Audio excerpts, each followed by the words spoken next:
Y yo quiero agradecer muy especialmente la presencia de muchos historiadores que están aquí entre nosotros, miembros de nuestro cuerpo académico, el profesor Carlos Pesado Palmieri, que nos ha dado una excelente conferencia el día miércoles sobre el bicentenario de la Constitución Nacional de 1819.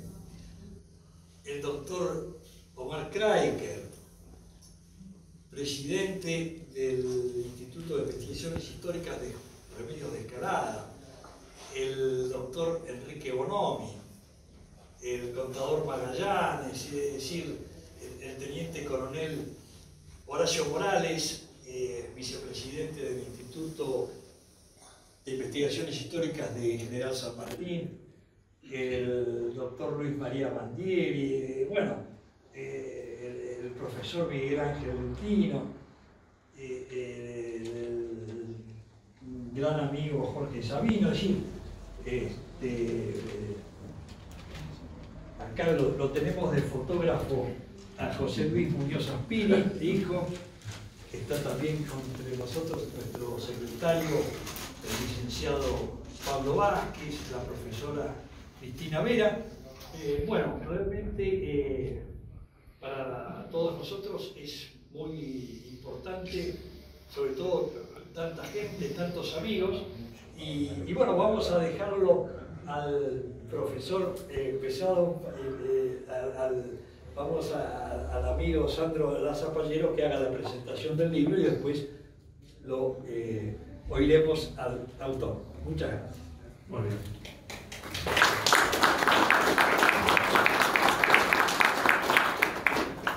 Bueno, muchísimas gracias, doctor Alberto Geli Cantilo. Muchísimas gracias a todo el público presente, profesores, alumnos, público en general. Leonardo, muchas gracias por elegirme para presentar esta obra. Con Leonardo nos conocemos hace más de 12, 13 años. 15 años.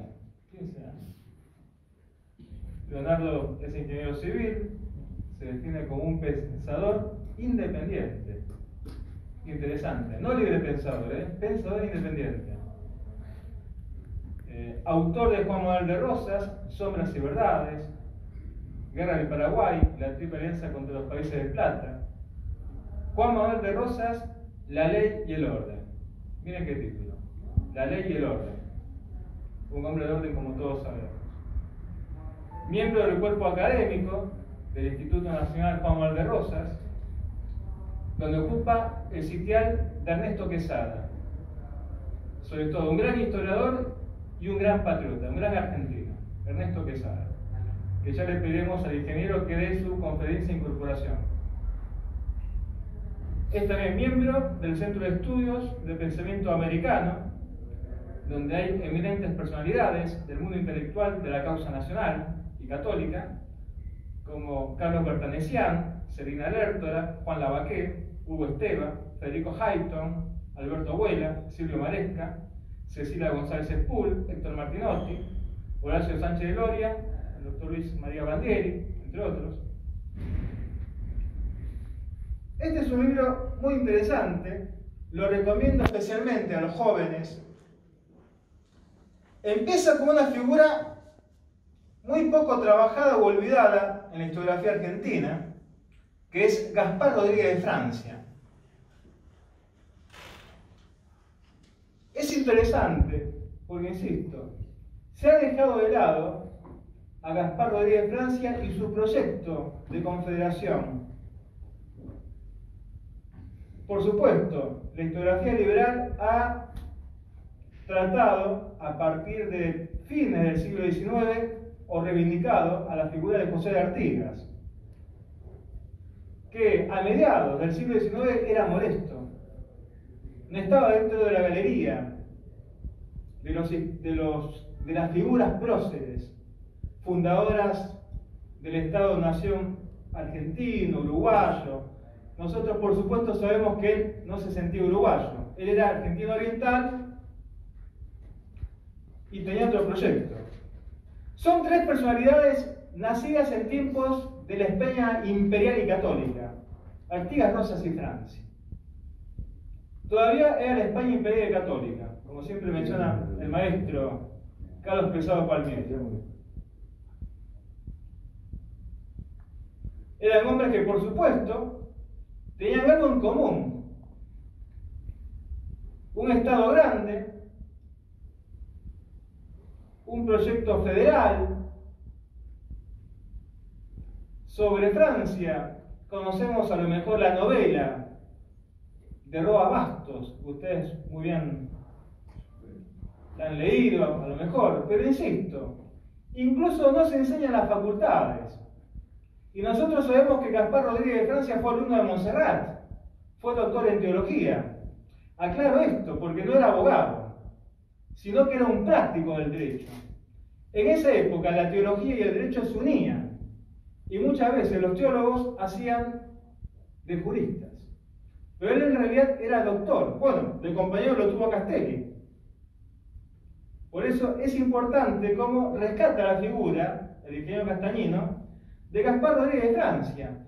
Y esto nos da las claves también de un libro que él publicó, que tuvo mucho éxito, que fue La Guerra del Paraguay. Acá Castañino explica muy bien cómo, la primera junta, a nombre de Fernando VII, envió una expedición para someter a la provincia del Paraguay, provincia leal al rey don Fernando VII también. Y él cita acá documentos que están en la Biblioteca de Mayo, que relatan ese enfrentamiento entre personas que están en un mismo pabellón. Vemos las maquinaciones de la Junta, donde en la primera Junta hay figuras con distintos proyectos de Estado. Él menciona también, y se atreve a decir, ¿no? Es un provocador, Leonardo, ¿no? Porque directamente pone a los unitarios como logistas masones. Y me gusta la frase que dice el restaurador, hombre de orden, cucos y ladrones.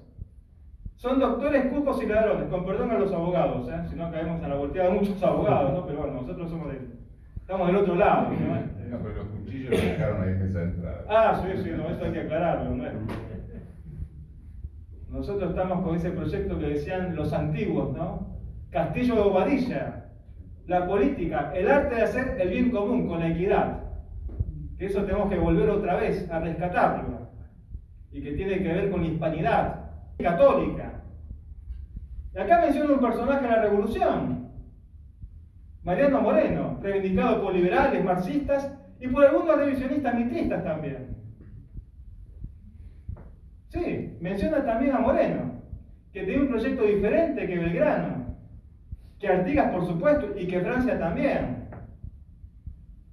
Y que este hombre, bueno, tuvo muy poca actuación, y sin embargo ha quedado como uno de los próceres. Bueno, ya nos acordamos, profe, del libro Año 10, de Hugo Guas, Gustavo Martín Subría, que el padre Furlong tuvo la caballerosidad de defenderlo en la Academia Nacional de la Historia, y casi le cuesta la renuncia. Tenemos que acordarnos de eso también.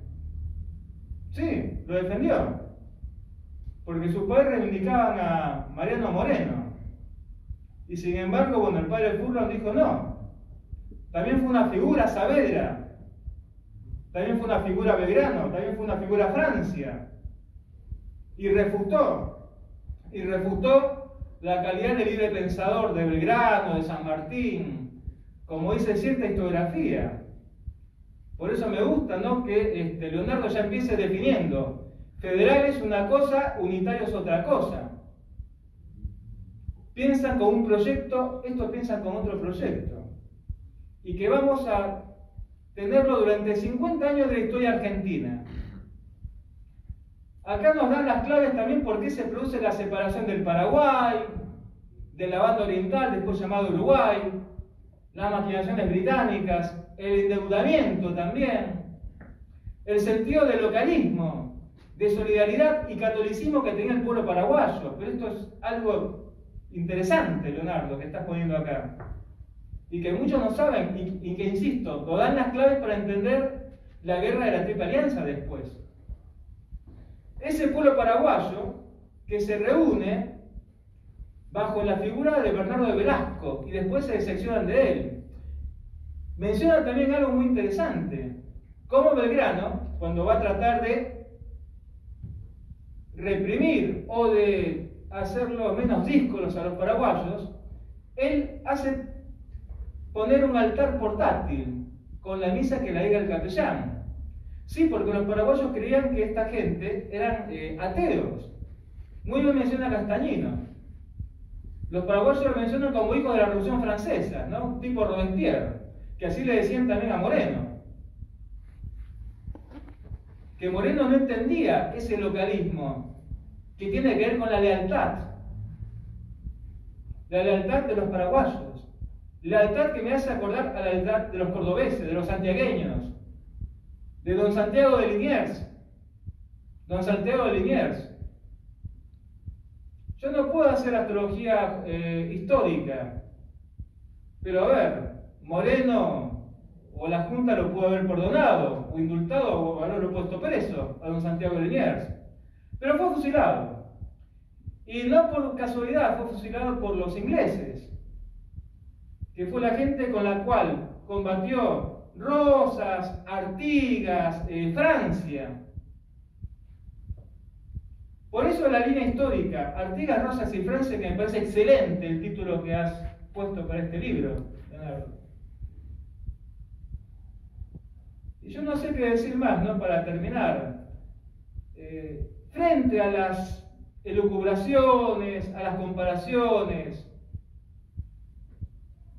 que hacen algunos historiadores sociales, culturales, de moda, de algunas corporaciones académicas, que ellos tratan más la cuestión económica, social, pero se olvidan de algo que acá menciona Castañino, y que es la religión, como punto de unión de paraguayos, argentinos, orientales, alto peruanos también, lo teológico que él lo menciona acá también, que son valores que decía Vicente Sierra, y que estos historiadores de esta época lo dejan de lado. Lo dejan de lado porque menosprecian la teología, la antropología jurídica, los mínimos conocimientos de derecho canónico que tiene que tener el historiador. Por eso insisto, ¿no? Es un libro muy rescatable, especialmente dirigido a los jóvenes. Muchas veces los alumnos de la Facultad de Derecho, en la materia que doy, Derecho y Justicia, en la época de la Confederación Argentina, me dicen que sacan mucho material de esa excelente página que es la Gaceta Federal. Que lo felicito, Leonardo, porque ha recopilado muchísimo material. Documentos, historiadores de primera mano, don Julio Irasusta, don Vicente Sierra, don José María Rosa, Ricardo Fon Escurra, Molinari, Ramignani. Es excelente el trabajo que has hecho, Leonardo, con esa página. Yo creo que dentro de la figura de Rosas, desde el punto de vista revisionista, no revisionista de verdad, por supuesto, no el revisionismo mitista o payasesco. Yo pienso que se merece un gran aplauso. Así que bueno, muchísimas gracias, estimados amigos. A Kelly Cantilo, al Instituto Rosas y por supuesto a todos los presentes que son los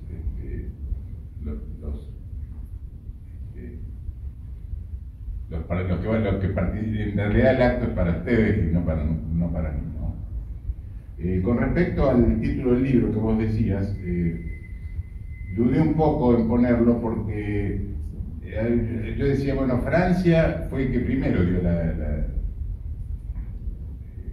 proclamó la Confederación. Pero si lo ponía primero decir como Francia, ¿qué tiene que ver si de Artigas no era de Francia? Entonces decía, bueno, no, lo voy a poner, yo puse, no, Artigas, Rosa y Francia, pero ¿cómo? ¿Estaban en Francia? No, es Gaspar Rodríguez de Francia. Ah, Gaspar Rodríguez era francés, no.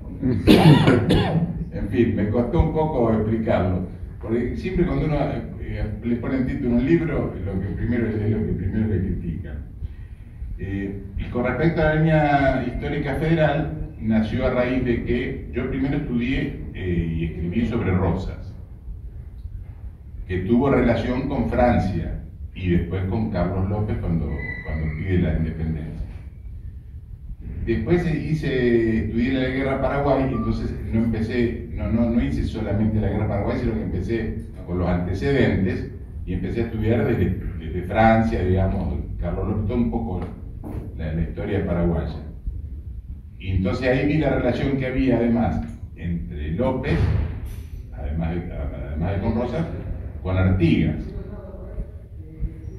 Entonces estudié Artigas. No lo estudié, digamos, toda la historia uruguaya, pero estudié bastante sobre las acciones de Artigas.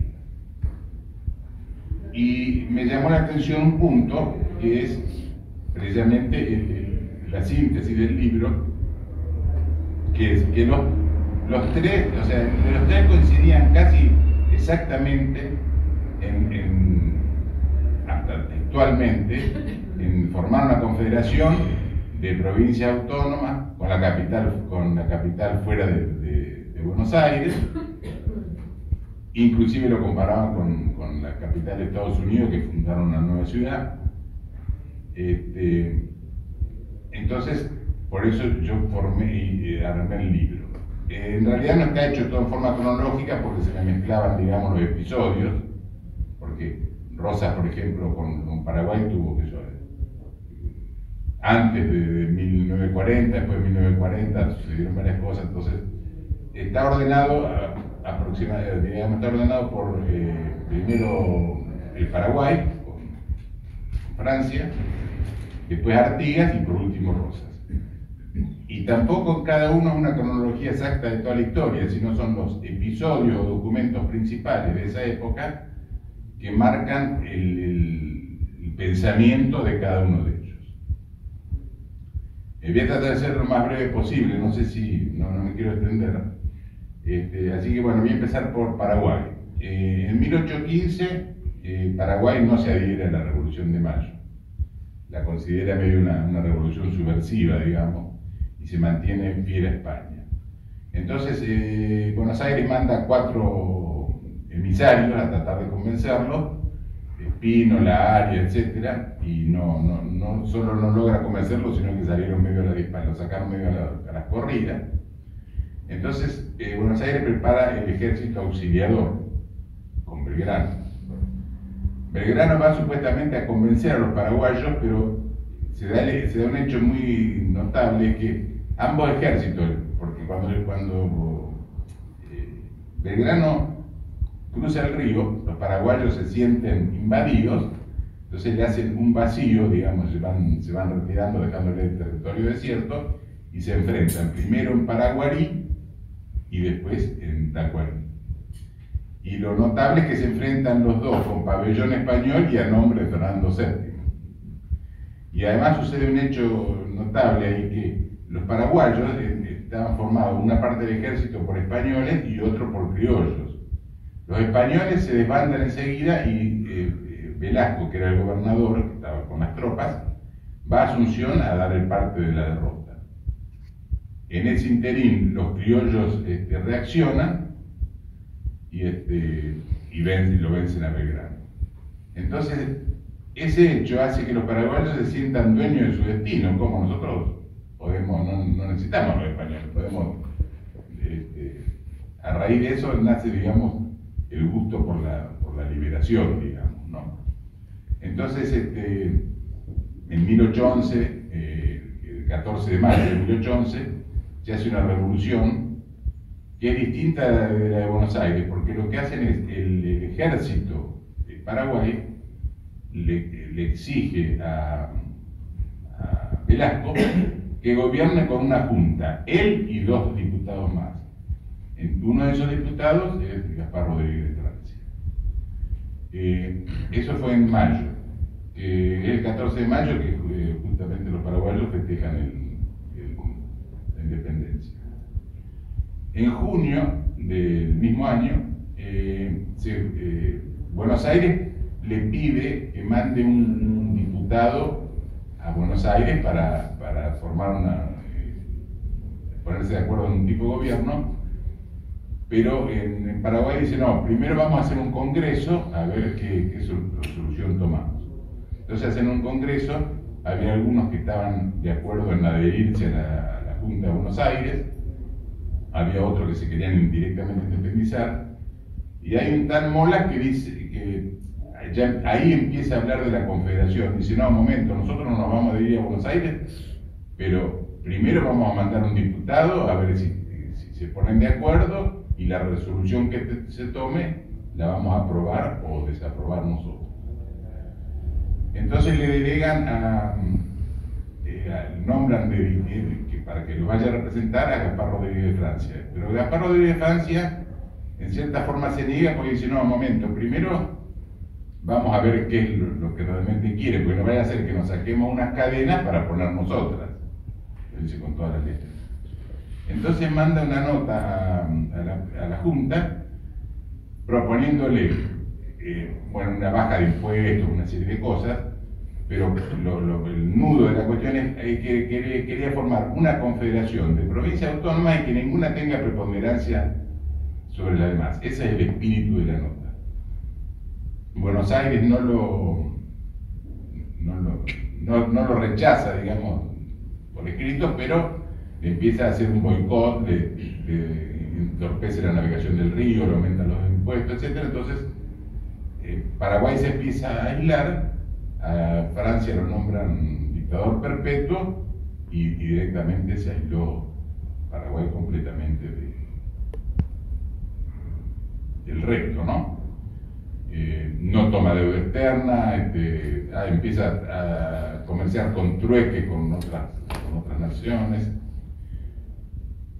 Y ahí empieza una relación con Artigas, que Artigas ya había formado la Liga de los Pueblos Libres, entonces lo invita a Francia a que participe, pero Francia, que era muy desconfiado, entonces le da algunos auxilios de lienzo, yerba, tabaco, pero no le manda armas y ni se une, digamos, a la Liga de los Pueblos Libres. La Liga de los Pueblos Libres está formada por Uruguay, o sea, la banda oriental, Entre Ríos, Corrientes, Misiones, Santa Fe y Córdoba. Y Francia no se une por dos razones. Una, que no quiere enfrentarse con Buenos Aires. Y en segundo lugar, por desconfiado. Decía, no, Artigas es un hombre de abajo, decía, como que era, digamos, de los porteños, ¿no? Rosas le manda un emisario, que se llamaba Rosena. Tienen una entrevista en privado con Francia, y que no se sabe no se supo nunca lo que hablaron, pero se deduce por lo que pasó después que quedaron en que Paraguay no iba a pedir la separación, ni Argentina le iba a incorporar por la fuerza, ni iba, digamos, a sojuzgar por la fuerza. Después, con la muerte de Francia, en 1840, viene Carlos López, que es un abogado un poco más aperturista. En 1842 pide la independencia, manda un emisario, lo que lo atiende muy bien, está un mes acá en negociaciones, y Rosas le dice, yo ni estoy ni a favor ni en contra con la separación, pero eso lo tienen que decidir todas las provincias. Cuando nos pongamos cuando nos pacifiquemos, porque estaban en guerra, lo vamos a tratar. Digamos que lo pateó para adelante. Y en un escrito privado le dice las verdaderas razones por las que decía que no había que separarse. Le dice, entre otras cosas, que se le va a llenar de logias y de extranjeros que acá no sabemos cómo manejarlos, que tienen más derechos que los locales. Y nos vamos a debilitar los dos y nos van a invadir incluso los brasileños, que van a incentivar a los indios a que nos invadan, etcétera, etcétera. ¿Qué fue lo que pasó? Porque después Caseros, a los pocos años, vino Caseros y después la guerra de Paraguay. Ahí López no lo interpretó bien, porque él publicó en el diario la primera nota donde le negaba la independencia, pero no la segunda, que eran las verdaderas razones. Por eso en Paraguay hay cierto recelo o rencor contra Rosa, que no le aceptó la independencia. Yo eso incluso, cuando estuve en Paraguay, lo he discutido con algunos historiadores y dice, bueno, la verdad que ahora lo vemos con distintos ojos a Rosa, ¿no? Bueno, vamos a Uruguay. Uruguay tampoco, o sea, iría a hacer una revolución que es completamente distinta a la de acá y a la de Paraguay. Porque acá la hicieron, digamos, la clase acomodada de la ciudad, digamos. En Paraguay lo hizo el ejército poniéndole cónsules que un cogobierno. En Uruguay, cuando se hace la revolución, Artigas era del oficial del ejército español de Blandengues. Entonces se hace desertor, tiene una discusión ahí con un tal Musas, y se hace desertor y viene a Buenos Aires con 3 o 4 que lo acompañan. Ofrece llevar la revolución a Montevideo. Cuando pasa por Entre Ríos se demora algunos días porque hace algunas conexiones ahí en Entre Ríos, y para esto, en el interín, convocados por un paisano y un miliciano, se reúne toda la campaña de Montevideo a la orilla del río Asensio, que se reúnen desde campesinos, propietarios, paisanos, peones, incluso hasta indios que estaban por miedo a los brasileños.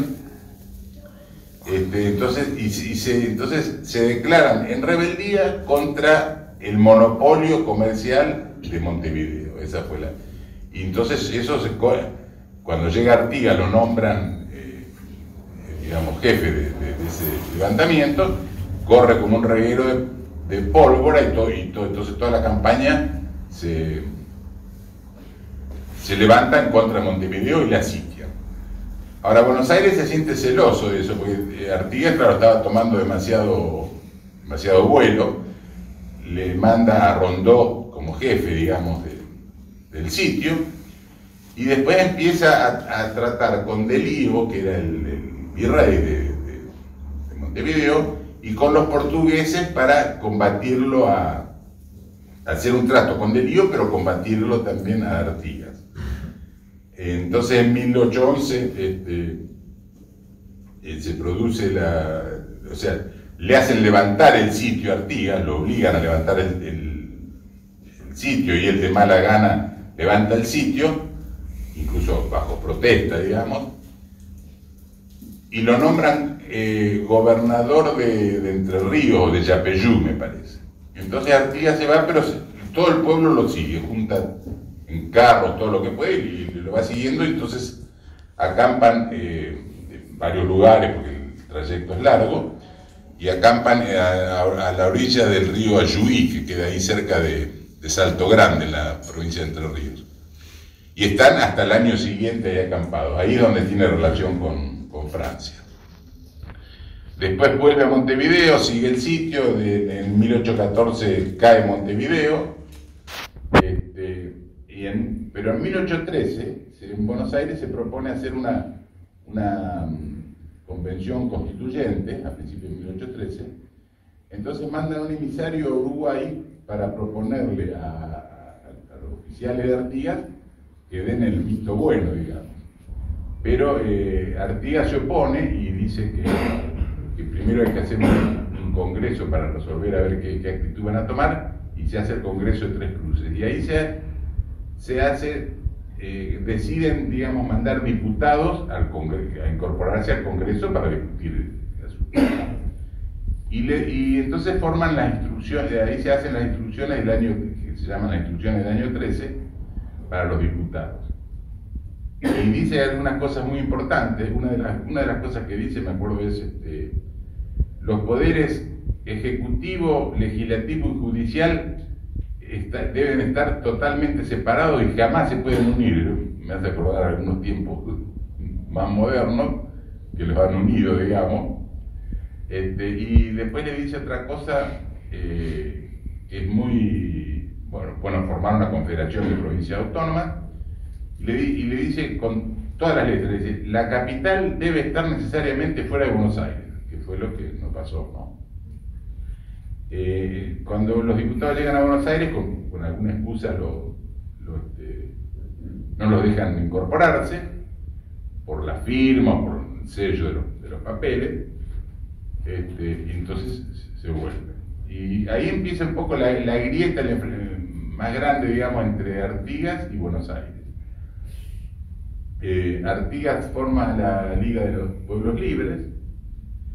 En 1815 ya está gobernando, digamos, en Purificación, que es un pueblo que queda ahí cerca de Paysandú, ya no existe más, que es el primer pueblo fundado en realidad por originarios paraguayos, el primer pueblo original fundado por uruguayos exclusivamente, no por españoles.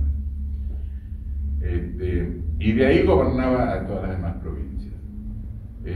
Ahí empieza un enfrentamiento bastante, cada vez peor, ¿viste? Mucha intriga entre Pueyrredón,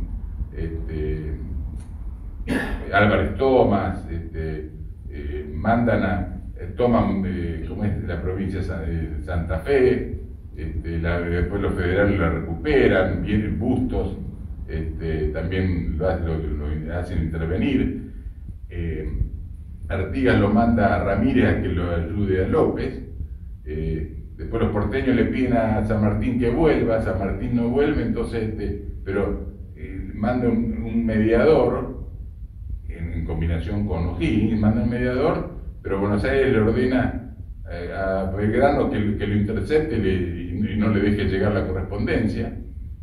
Y Pueyrredón le contesta a San Martín que de ninguna manera él iba a tratar con ese fascineroso. O sea, empieza, digamos, una pica muy grande, ¿no?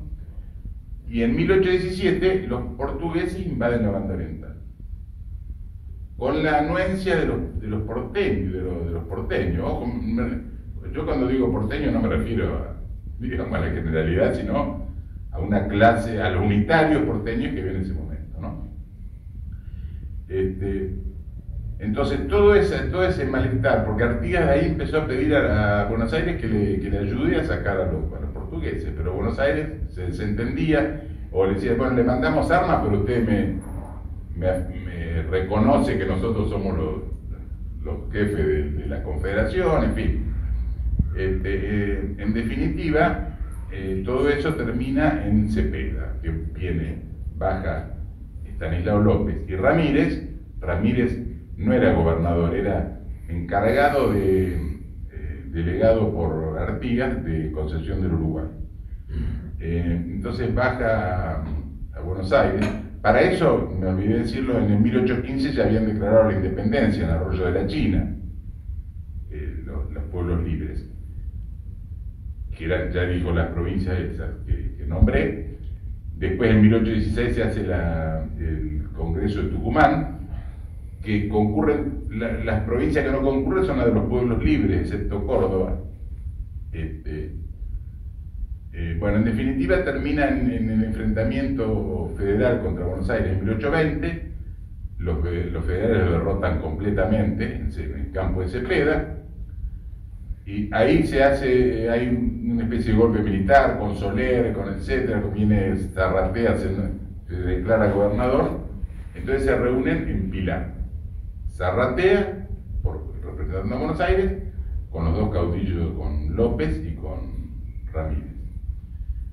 Y a Ramírez, a mi entender, ahí lo envuelven, lo hacen creer que él después va a ser el jefe de la confederación, en fin, como siempre suele pasar, ganan con las armas, pero después pierden diplomáticamente.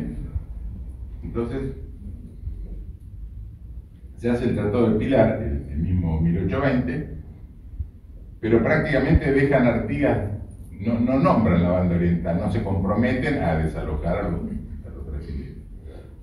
Entonces, Artigas le reclama fuertemente a Ramírez, se lo echa en cara, Ramírez le contesta airadamente y se enfrentan.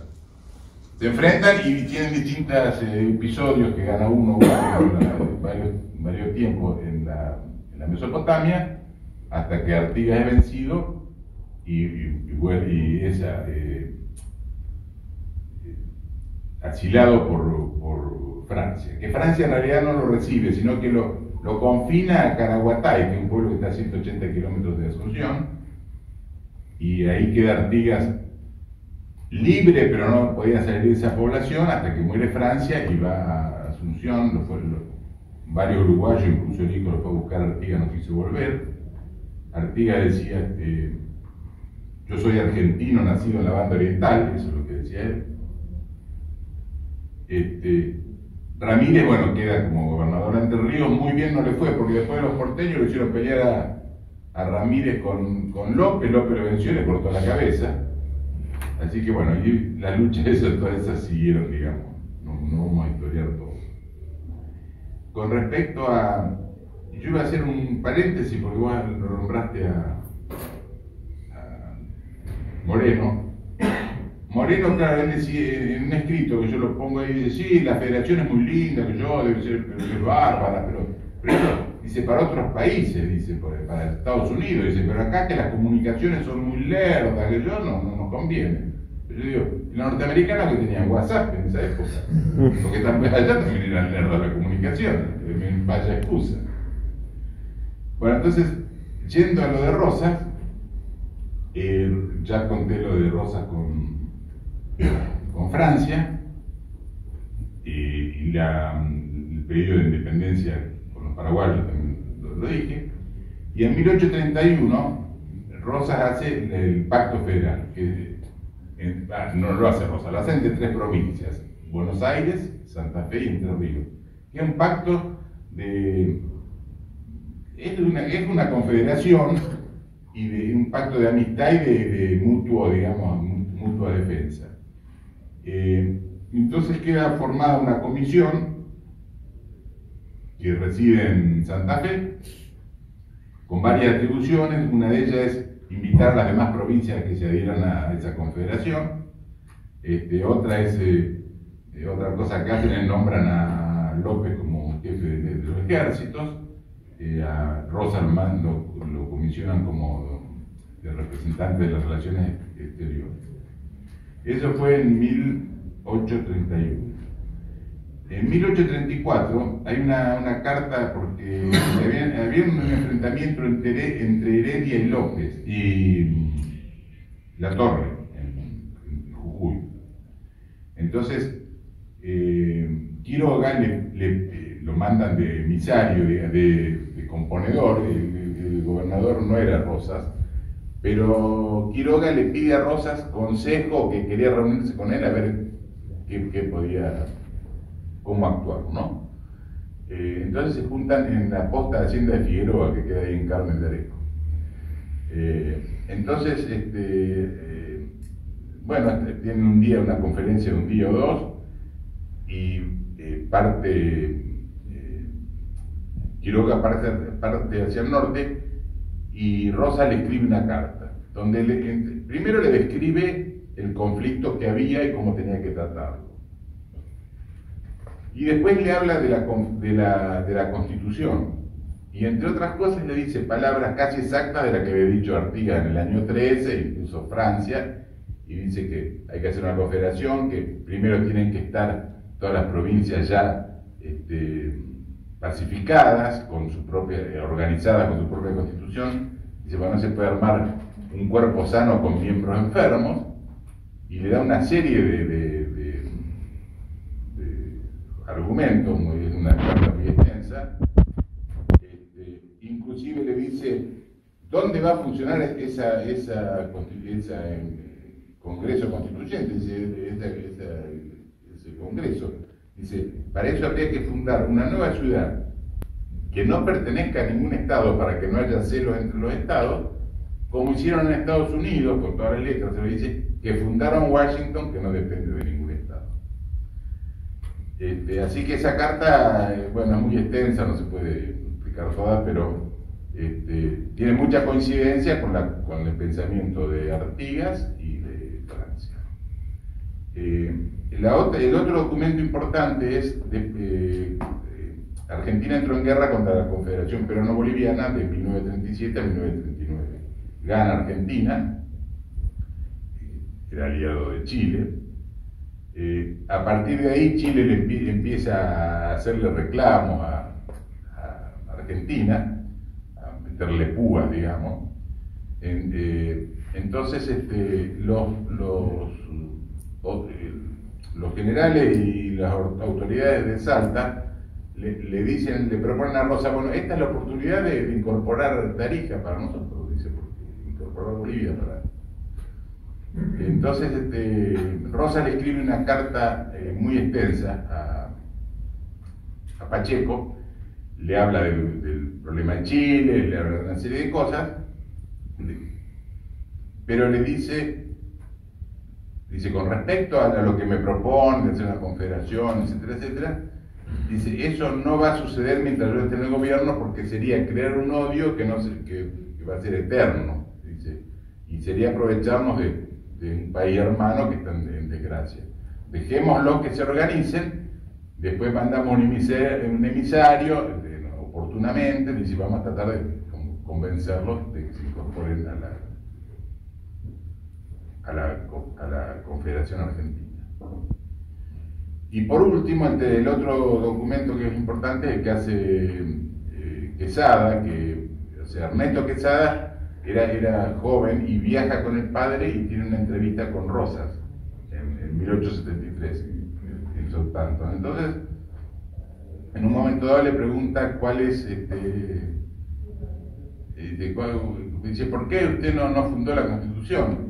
Y dice, bueno, no me venga, dice otra, dice, me lo han preguntado 10.000 veces, dice que yo lo he explicado muchísimas veces, incluso se lo expliqué a Quiroga en la carta de Hacienda de Figueroa, y le explica prácticamente las mismas palabras que había hecho de Rosas, que había puesto en la carta de Hacienda de Figueroa, que tenían que primero reunirse las provincias, que él se había pasado 20 años peleando contra las intrigas y los atentados unitarios, contra los extranjeros, contra los de Montevideo, contra la flota francesa, y que no había tenido nunca tiempo para formar una constitución, pero dándole a entender que estaba ya casi, digamos,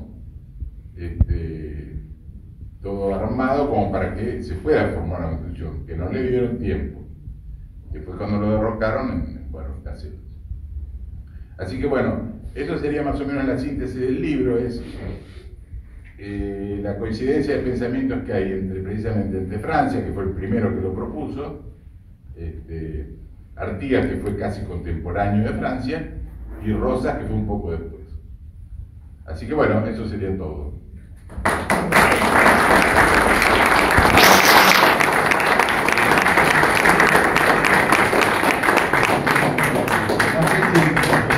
No sé si por ahí me apuro mucho o no me apuro, porque me da no sé qué, que parece, yo pierdo la noción del tiempo, digo, a ver si va a empezar a útil.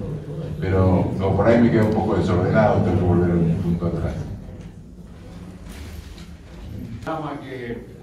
Que ha trazado Castañino la línea histórica, sobre todo desde el punto de vista jurídico-político. Lo interesante es eso de Francia, de la confederación, la idea de confederación, la idea de esa organización jurídico-política de la confederación, que tenía estaban los artículos de confederación y perpetua unión de los Estados Unidos luego de su independencia. Y, por ejemplo, Artigas tenía un conocimiento bastante grande de esto. Lo mismo, el caso de Rosas, él ha citado la carta de la Hacienda de Figueroa, donde Rosas además establece, digamos, cómo en los estados originarios, ¿no?, sobre la costa este de Estados Unidos, todos tenían salida al mar, todos podían comerciar, no había ninguno que tuviera una preponderancia sobre los otros, a pesar de ciertas diferencias de tamaño. En cambio, nosotros era distinto. Sí, decía que había que ponerse de acuerdo. Claro, y a partir del virreinato, evidentemente, había un centro político en Buenos Aires. La única salida es el estuario del Río de la Plata. Todo eso creaba una dificultad mucho más grande. En la biblioteca de Rosas se encuentra, por ejemplo, el federalista, es decir, él todo esto lo tenía bastante claro. Pero además hay otra cosa, es decir, había una constitución, la Constitución Confederal. Esa Constitución Confederal, evidentemente Rosas, ese diseño que él hace en la Carta de la Hacienda de Figueroa es importantísima. En algún momento, quizás, después de su traición, Urquiza pensó que esa confederación seguía con el proyecto que le había traído Alberdi, pero evidentemente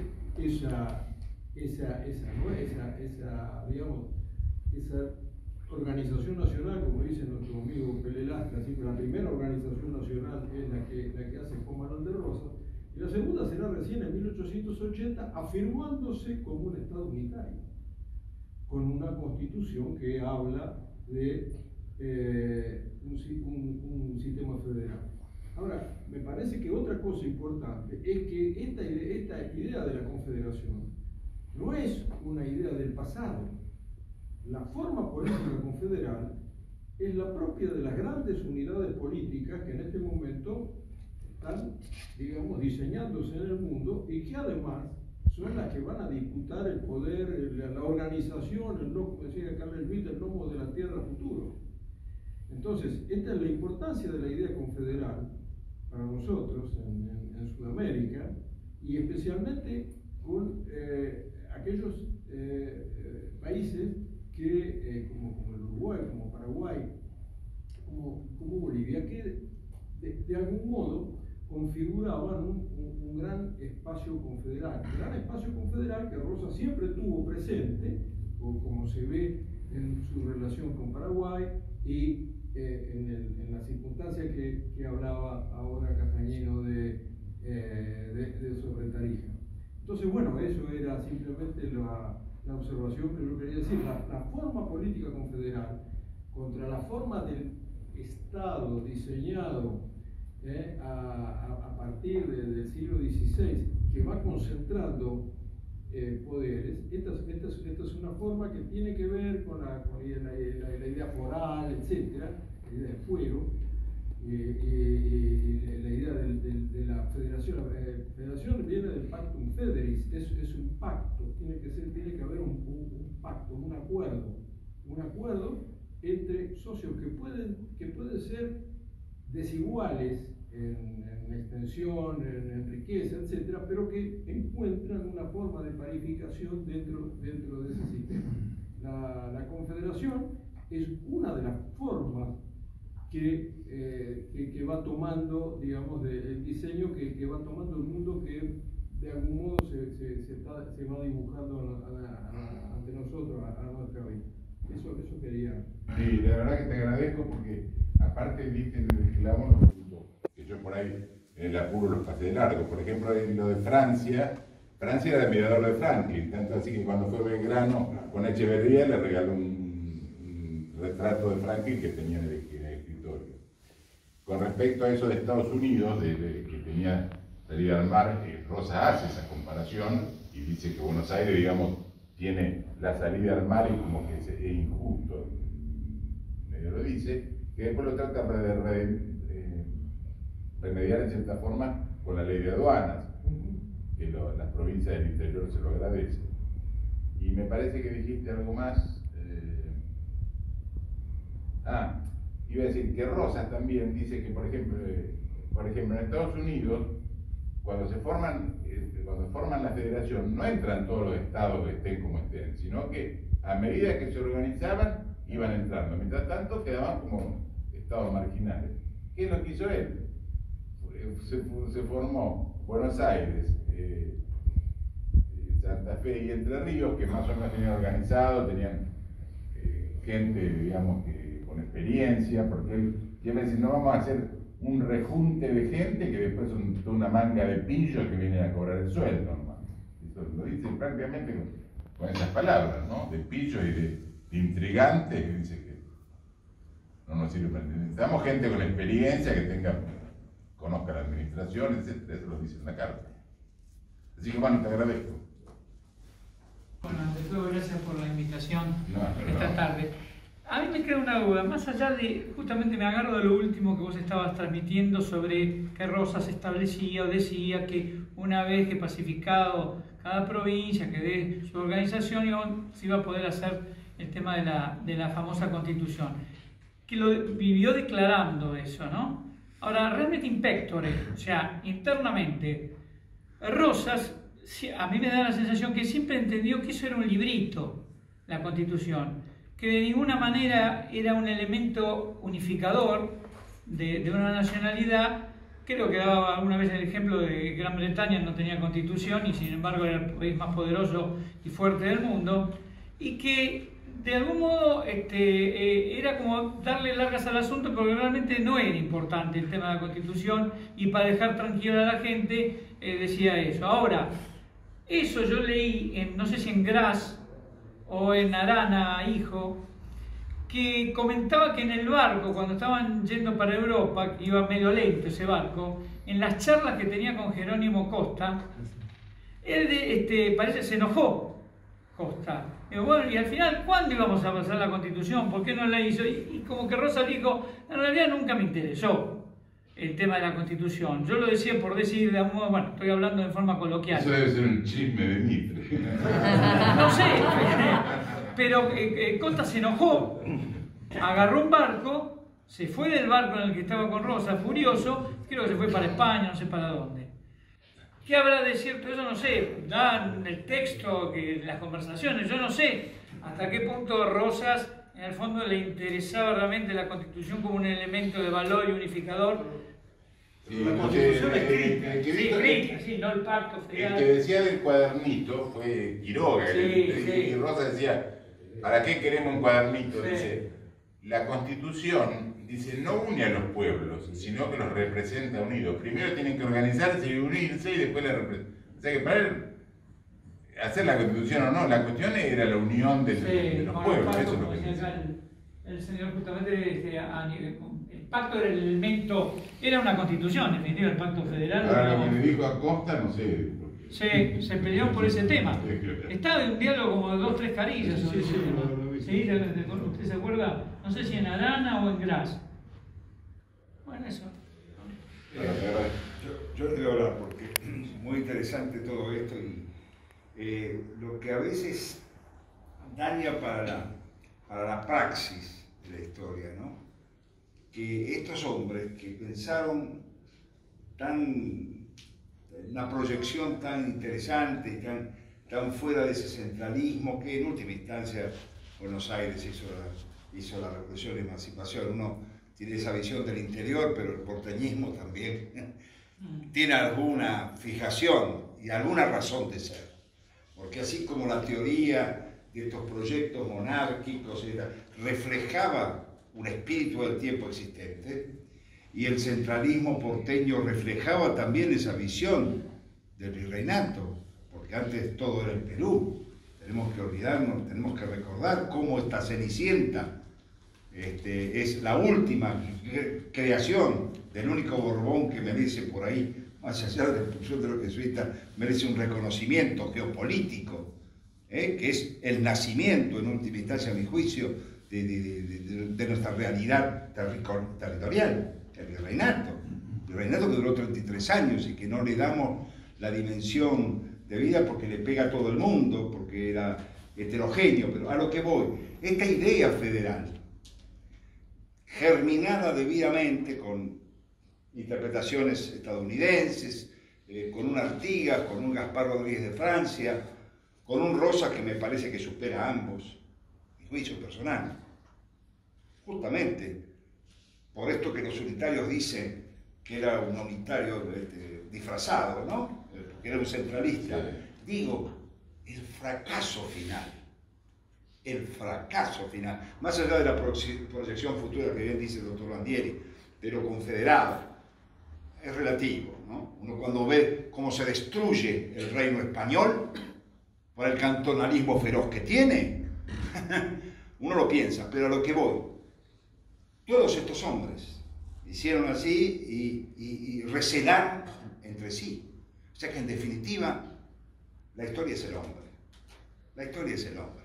Arte de Francia, Rodríguez de Francia, el celo con Artigas.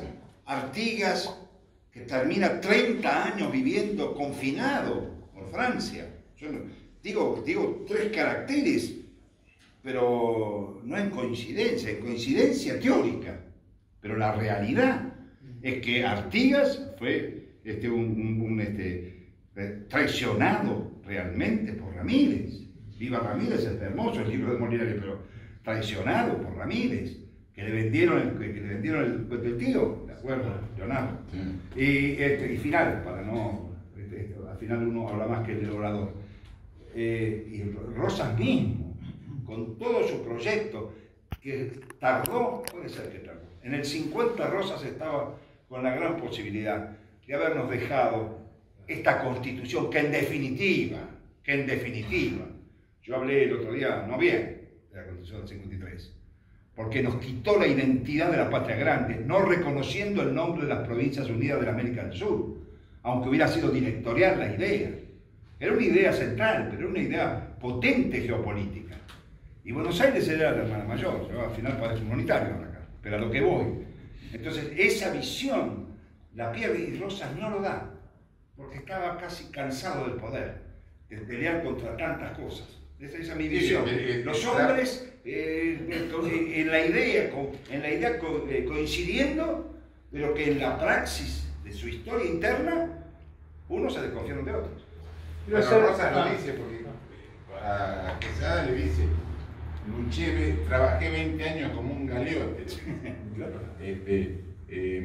Con respecto a la formación de la Confederación, no quedar rencores con Bolivia, yo tengo un amigo que viajó a Bolivia por razones de otra índole, de ingeniería, y me decía, ¿vos sabés lo que me llamó la atención? La cantidad de bolivianos que hay que se quieren unir de nuevo a la Argentina. Digo, bueno, esta es la herencia de Rosas. Y con respecto a formar una constitución, vos fíjate que lo sacan a Rosas y la excusa es que era para organizar el país. Incluso dicen Urquiza, el organizador del... Nunca tuvimos más peligro de a los 2 días estaban todos peleados, inclusive 10 años. La Urquiza se arrepintió al otro día porque no lo dejaron. Los brasileños querían entrar el 27 de febrero, que era la batalla de Ituzaingó, entonces el otro fue antes para no participar del acto. Estaban peleados. Sarmiento se enojó, dijo 4 guarangadas y se fue a Brasil, le echó la culpa. Terminaron todos peleados. Inclusive estuvo Buenos Aires separada, por más constitución de 1853, al tiempo estaban todos peleados. Y se unieron por un pacto masónico que hubo con... Bueno, al final se lo vamos a tener que ver a ellos, cuidado. Sí, pero lo vamos a tener que agradecer. Yo quiero señalar que Provincias Unidas del Río de la Plata y Confederación Argentina son también nombres oficiales en Argentina. Artículo 35. Sí, pero con la Constitución. ¿De qué tiene que ver? Cuando fuimos Provincias Unidas de América, es cierto, yo lo dije el otro día. América del Sur hablaba de 1816. Y de 1816 a 1820. Claro. Y fuimos la que negó esa identidad de la patria grande, que fue ejercitada, porque hasta el Pueyrredón, que tanto atacamos también, le escribe en su momento, cuando San Martín le escribe a O'Higgins, proponiendo cuando iban a poner al rey Borbón, le escribe que Lemoine estaba entusiasmadísimo, el Forinoffi aprobaba, la Logia también, y entonces O'Higgins responde, me sumo, porque tenía aquella vieja visión, ¿te acordás del 11, del tratado, del pacto de unidad, cuando la patria vieja chilena todavía resistía? Así que había espíritu de unidad, había espíritu, por eso San Martín fue protector del Perú. Esto sería o no unitario, sería o no monárquico, pero existía. Pero la panacea de la Constitución del 53 nos negó ese inicio de la identidad. Porque cuando fuimos Provincias Unidas del Río de la Plata, se menciona en algunos documentos anteriores, yo lo comenté el miércoles, se menciona, la Junta Grande se menciona.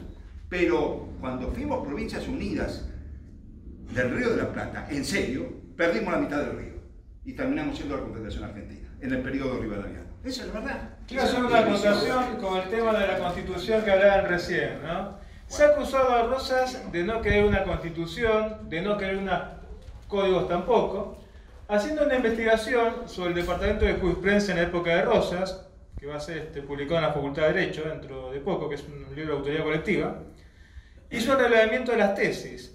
Y hay tesis que hablan de Constitución, división de poderes, por ejemplo la de Juan María Gutiérrez. Hay tesis que hablan de codificación penal, civil y comercial. Recordemos este TSI, que presenta un proyecto de Código de Procedimiento Civil y Comercial en 1850, dedicado a Juan Manuel de Rosas. nosotros sabemos que una constitución es un código también, código político como dicen los doctrinarios de la época. Quiero aclarar esto porque mucho no se ha trabajado. Y son tesis que no son censuradas, entre 1831 y 1850. Pero como no es por la universidad cerrada. Eso lo estoy refutando en ese trabajo. Yo quería hacer otra cosa. Bueno, le damos la palabra al profesor Lentino que tiene un interrogante. Profesor, por favor. Con respecto a la Constitución y Juan Manuel de Rosas, la realidad es que Rosas estaba haciendo trabajar especialmente a De Angelis en la propuesta de una Constitución. Lo que pasa es que la idea, tanto de Quiroga, de Rosas, posiblemente la de Artigas y la de los más caudillos, era hacer una Constitución a la medida del cuerpo y no hacer una Constitución y que el cuerpo se adapte, es decir, hacer primero el traje y después el cuerpo a la medida del traje. Lo que había que hacer era primero el cuerpo del país, la Constitución, digamos, fáctica del país, y después hacer la letra, el cuadernito, llámenle lo que quiera, la Constitución escrita de acuerdo a esa estructura. Iba a estar las provincias que la integraron, iba a estar la banda oriental, iba a estar el Paraguay, eran todas estados que tendrían que haber integrado la América del Sur realmente, que era lo importante para poder llegar a ser potencia, unos Estados Unidos de la América. Yo coincido en algo con Carlos Pesado Palmieri. Él dice que es monárquico. A ver. Sí, bueno. ¿Monárquico en dónde? ¿Y hasta cuándo? Bueno, no sé. Bueno, no te dije. Bueno, No defendí la Constitución monárquica que te retiro como ejemplo. Sí. La monarquía a mí me resulta antipática, digamos que de hecho tiene. Sin embargo, es más efectiva que lo que hicimos nosotros, porque por ejemplo Brasil, que empezó con el descubrimiento de América, era apenas tenía 2 hectáreas y por poco no se quedó con el Río de la Plata, con toda la Mesopotamia. En cambio nosotros, ¿qué hicimos? Hicimos la Revolución de Mayo, que en definitiva fue una revolución subversiva, en contra de la autoridad española, buena o mala, te guste o no, era la autoridad. Toda revolución es subversiva. ¿Y qué? Bueno, pero ¿qué hicimos? Trajimos a los ingleses, les dejamos entrar a los ingleses, nos dividimos en 10 republiquetas, en vez de ser Hispanoamérica como una monarquía. Perdóname, Leonardo, me voy a defender porque mucha gente no estuvo en miércoles acá. No, voy a decir porque justamente señalé eso. Señalé el hecho de que tenía además amigos hispanistas que se olvidaron del Ernesto Palacio, que decían yo soy hispanista, no españolista. Y algunos siguen en el sueño monárquico, anacrónico para hoy. Somos una república débil. Somos una república mal gobernada, somos una república con 20.000 defectos, nominalista, mencionamos los derechos y no los ejercemos, y los deberes los ejercemos sobre todo.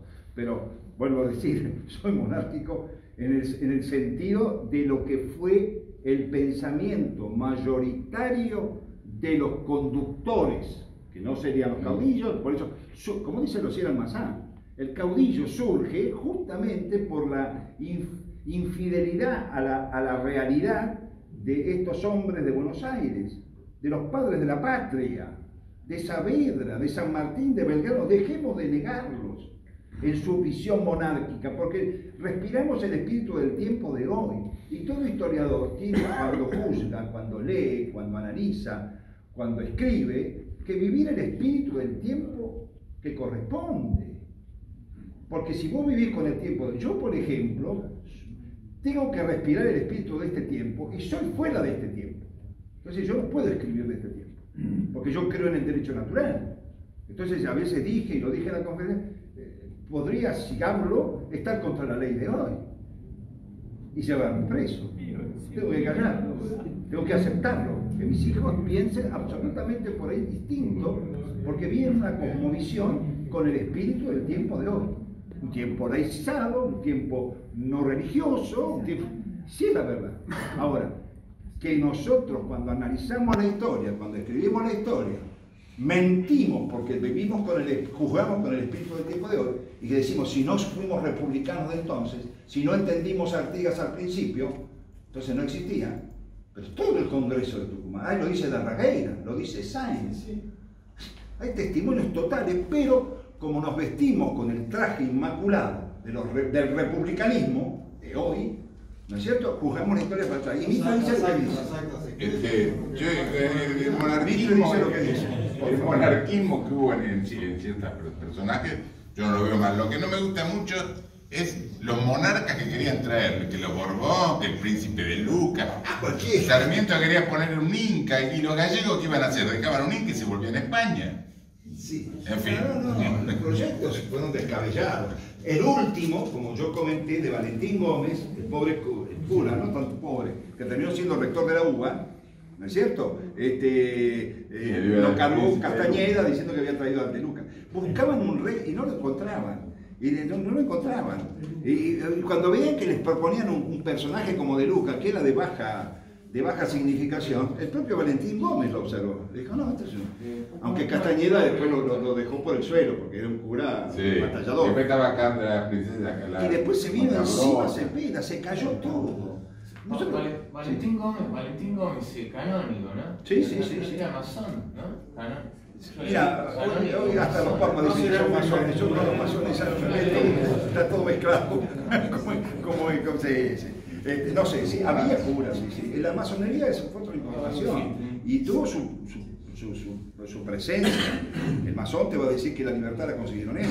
Ahora Julián de Agüero, dice que era unitario, sacerdote unitario. Sí, pero Agüero ya era renegado, ya no era sacerdote. Ese había colgado todo a tiempo atrás. Bueno, no me meto más muerto. Aplaudimos,